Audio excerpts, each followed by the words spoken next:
রাজধানীর শাহবাগ থেকে সরাসরি যুক্ত হচ্ছেন আমাদের সাথে সজল শাইক। সজল, এই মুহূর্তে শাহবাগ মোড়ের চিত্রটা কি, আপনি যদি বিস্তারিত বলেন আমাদের।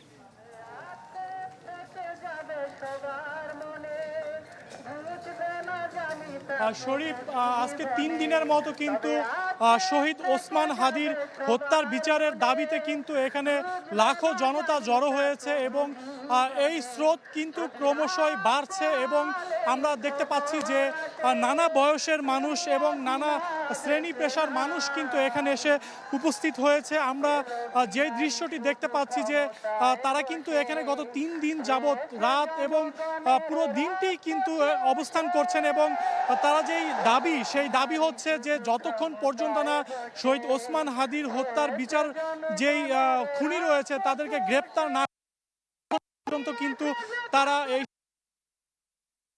যাবে না। এবং জানেন যে আজকে কিন্তু বাংলাদেশের ৮টি বিভাগেই ব্লকেট করেছে ইনকলাব মঞ্চের সদস্যরা।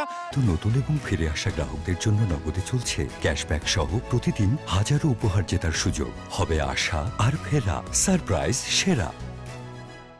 এবং তারা যেটি বলছে যে আজকে ৮ জায়গায় ব্লকেট করা হয়েছে এবং যদি কালকের মধ্যে দাবি আদায় না হয় সেক্ষেত্রে কিন্তু সারা বাংলাদেশের প্রতিটি জেলায় কিন্তু তারা ব্লকেট কর্মসূচি পালন করবেন এবং ৮ জেলায় নয়, শুধু ঢাকার মধ্যে কিন্তু যাত্রাবাড়ি, উত্তরা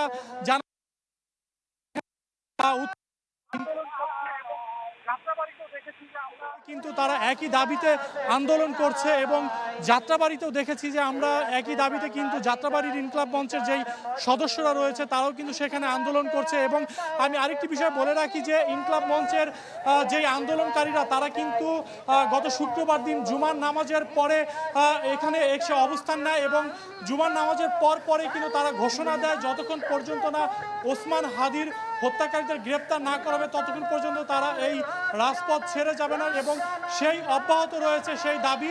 আমরা দেখেছি যে তারা গত 2 দিন যাবৎ কিন্তু এখানে রাত্রি যাপন করেছে এবং ক্রমশই এই আন্দোলন কিন্তু বাড়ছে, আন্দোলনের সংখ্যা বাড়ছে। ধন্যবাদ সজল, আপনি থাকুন, পরবর্তী তথ্যের জন্য আবারও আমরা আপনার সাথে যুক্ত হওয়ার চেষ্টা করব পরবর্তীতে।